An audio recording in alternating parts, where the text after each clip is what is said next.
Hello and welcome to Art Talks, a series of lectures to help you and your arts organization increase both your funding and your audience size. My name is Dan Brown, and we at the Capitol Theatre have been working with support from the Ontario Trillium Foundation to bring you the top local experts in their field to leave you with actionable insights, takeaways, and lessons that you can implement today.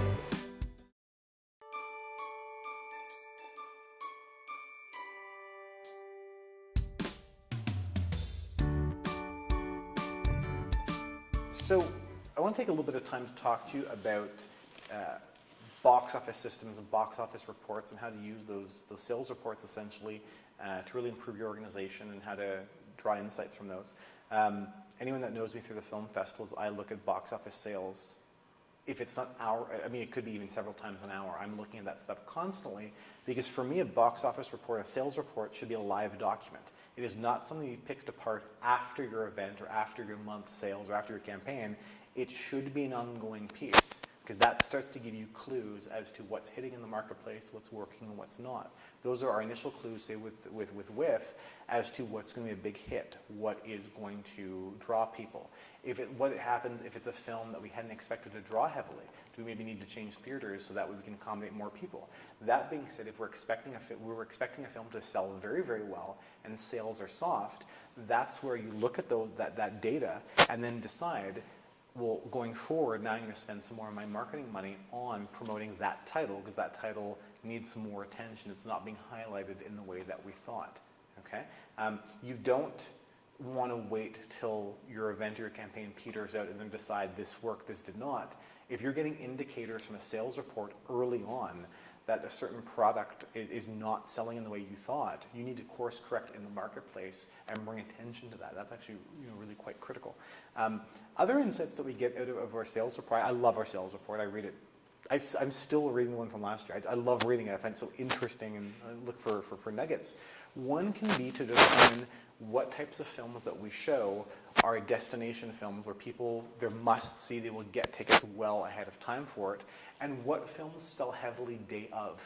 So that's a certain insight for us. Some films we know as soon as our box office opens after our press conference, certain titles will go through the roof, and then other titles very, very softly prior to the festival, but then day of will actually sell quite heavily. So it's interesting to see what different trends we can pick up on. Is it a question of genre? Is it a question of star power? Is it a question of when during the day that film is playing? So that gives us some really good insights.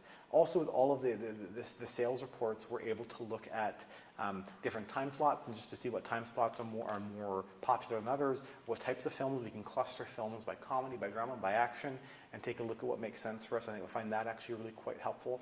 It also helps us understand profit participation.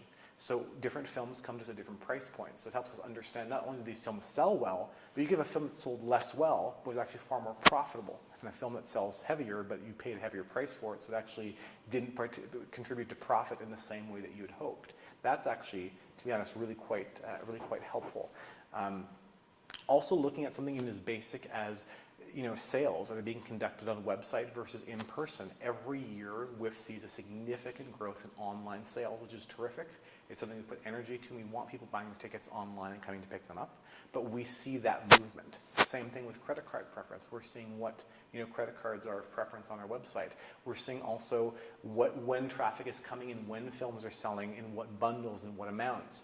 We get to look at how many tickets on average someone purchases. All these different types of things within a sales report that are actually very, very, very, very helpful. But the key piece I want to come back to is make sure a sales report is a live document. Constantly reading, constantly updating, constantly looking at what sort of clues it can tell you. But I think it's something that as anyone in management, it's absolutely key that you know your sales report like the back of your hand and forecast a brick wall miles away to try to steer away from that. But also if you see an opportunity, if you see something emerging, if you see a trend, that's something that's really, really helpful. Same thing if you have the advantage of having a loyalty program or some sort of form of tracking, a CRM system to get consumer data on postal code and analytics and then address and those types of things to track exactly what films certain people picked and exactly dates of purchase and quantity of purchase. Those things are very, very helpful as well. So those are just a couple of basic things that you really want to be thinking about in terms of really taking advantage of your sales report or your box office report. there's huge insights in that. That should be something that you should be reading constantly, looking for more clues, because it's a bit of a mystery, but you should pick out clues. Thanks.